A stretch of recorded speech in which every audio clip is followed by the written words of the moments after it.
Sick of seeing SUVs on every corner? Us too. Most crossovers are just hatchbacks standing up on their tiptoes.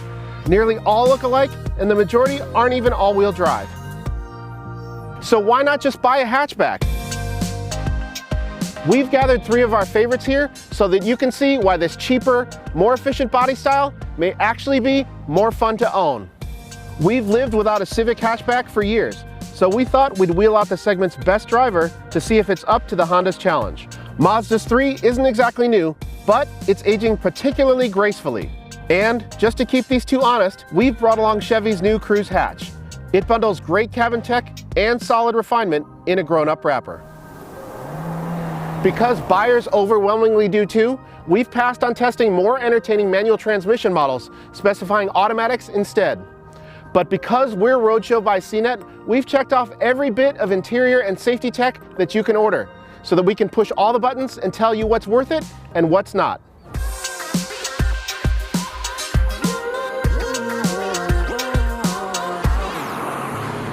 Honda's always done a great job at doing more with less, and its new engine is no exception. This 1.5-liter four-banger puts out 180 horsepower and 177 pound-feet of torque. Lower trims get a 6-speed manual, but this puppy is a continuously variable transmission, and dare I say it, I actually like the CVT more than the manual. Changing gear ratios on the fly allows you to access torque just a little bit faster than if you were rowing your own. If there's one thing Honda hasn't always necessarily been great at in the past, it's keeping the cabin quiet. This time around, however, they've done an excellent job mitigating NVH. It's not Lexus levels of quiet in here, but it is so much better than the car that preceded it. From a consumer standpoint, the 2017 Civic hatchback is great. It goes, stops, and it does it all pretty well. From a more enthusiastic standpoint, its handling is on par with the Mazda, I'd say. The steering is direct with just a little bit of weight in the corners. Toss the CVT and S and you're guaranteed an old-fashioned good time. With a 2.5-liter four-cylinder, my Mazda 3 Grand Touring has the big block of the field. All that displacement is good to deliver 184 horsepower and 185 pound-feet of torque, which outmuscles both the Civic and the Cruze's puny turbo four-cylinder engines. Linear power delivery is the benefit of a naturally aspirated engine, and it feels strong, particularly when you put the car in sport mode. Being a Mazda, the brakes, as usual, are grabby and strong. Switching into the sport setting also sharpens the 6-speed automatic's performance, which can be enjoyed with the responsive manual function with the paddles. Steering also tightens, which goes great with the button-up chassis, which is a lot of fun to toss around on twisty roads like these. No, it's not Mazda Speed 3 fun, but it's fun for a practical daily driver. The good thing about the 3 is that with its tight handling, it's also comfortable when you're not slinging it around. My Chevy Cruze, it's got the smallest engine here, a 1.4-liter turbo with 153 horsepower, but its 177 pound-feet of torque is available from just 2,000 RPM, so it's right in the hunt. Chevrolet's engineers have clearly put an emphasis on ride comfort, as well as keeping noise, vibration, and harshness to a minimum. I wager I've got the most serene drive of the 3 cars we've got, and that's what matters in this segment. That's the good stuff. What's not so hot is that if your idea of fun to drive is about handling and dynamics and not about tech, this car, it's not for you. GM was honest when it named this car Cruze. It's not about hustling down a road. It's about usable performance, good utility, and smart tech. There's absolutely nothing wrong with that. But as a driving enthusiast first and a tech geek second, I've had trouble bonding with this car. Even with the Premier's upgraded rear suspension and 18-inch tires, the Cruze can be a bit of a buzzkill. The steering, it's just too light and feel-free, and the seats, they're too flat in corners. This whole car just doesn't like being pushed. There's no sport mode, no shift paddles, no urgency of response, no emotion. In fact, even in city driving, this thing feels kind of ambivalent. The Civic is no technological slouch, but it's kind of a weird mix between too much and not enough, if that makes sense. Instead of blind spot monitoring, you get lane watch, which is a camera affixed to the right side mirror that engages when you turn the turn signal to the right. What about the left, you ask? Well, that's on you to figure out. The infotainment system is good, but it's not great. Sure, you get navigation, Android Auto, Apple CarPlay, Bluetooth, but the one thing you don't get is a volume knob. Instead, you're stuck with a touch slider, which is terrible. I suggest getting real comfortable with the steering wheel controls. LED headlights, rain-sensing wipers, and remote start round out the technological complement. Whether it's creature comforts or safety, the Civic's pretty well got you covered in terms of tech. On the infotainment front, I've got a Bose audio system, navigation, and Bluetooth, which are all controlled through the Mazda Connect system with a 7-inch touchscreen and a center commander dial. It's a simple and intuitive system, especially since there's 2 methods of control. Fans of Apple CarPlay and Android Auto will be disappointed because the Mazda Connect system is not compatible with either of those systems. Mazda says they are coming, they just haven't said when.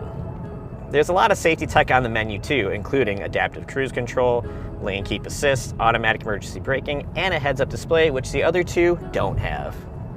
No doubt about it, the Cruze is the best car for you tech fiends out there. It's got easily the best infotainment, plus it's got a full range of active safety features, including the best lane keep assist in the class and a teen driver tool that lets you keep tabs on your little snowflake. The Cruze also has the smartest infotainment system here. It's got the biggest screen, the most intuitive interface, standard Apple CarPlay and Android Auto. And it's got a 4G LTE Wi-Fi hotspot that those 2 jokers can't even order.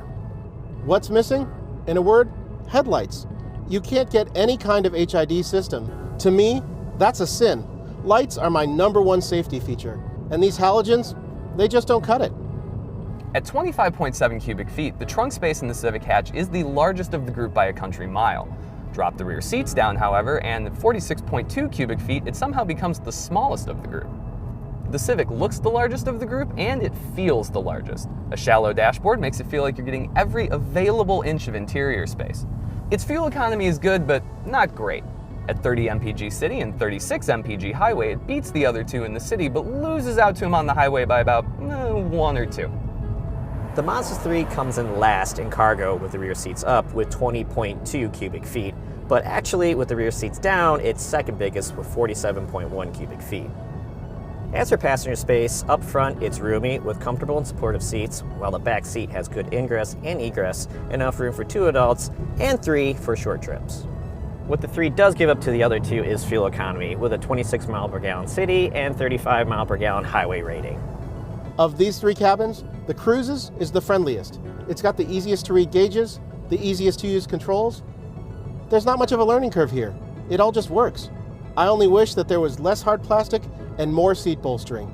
Room in the back seat is respectable, although the beanstalk in our posse says it's the tightest on leg and headroom.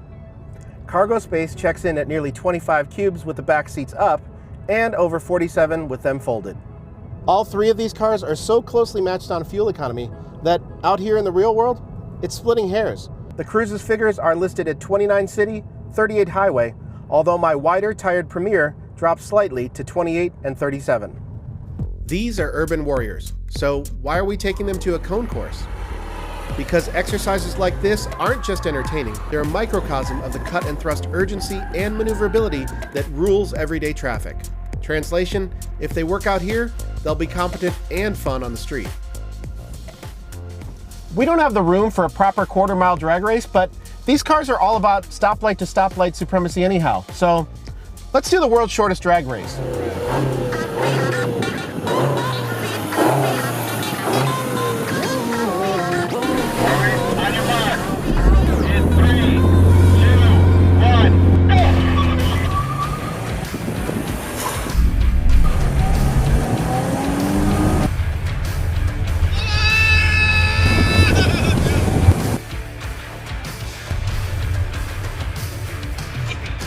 Well, I won. Well, gentlemen, we started today and I wasn't sure who was going to take the crown. And we've ended the day and I'm still not sure who's going to take the crown. Well, in terms of performance here out at the skid pad around our autocross, my Mazda 3 did really well. Good steering, a powerful engine, tires are a little bit lacking. The Civic was a very close second, however. I think it really kind of came down to tires. Between the 2 of these, they were definitely performers. A little bit more than the Cruze, I'd say. Yeah, I'd say that the Cruze is not happy out here. It was a distant third, steering feel wasn't right, and it just never felt connected. I think this one is quieter on the street than the other 2 and is a great real-world car. Would I want to toss one down a winding road? Not on your life. That's where this one comes in handy, and thankfully, when you drive it, you don't really have to look at it all that much, which is probably the best thing about it. I think it looks goofy now. This car is a little milquetoast. I think that car, which is the oldest one here, is still the best looking, and it'll be the best looking in 10 years. Like a fine wine, it's aging gracefully. In truth, you really can't go wrong with any of these hatches. They offer comparable sport and utility to today's compact SUVs, but they're more efficient and cost less. In the end, one car struck the best balance of performance, space, and style while holding its own when it comes to tech. And there you have it. The oldest car here, the Mazda 3, is the unanimous winner.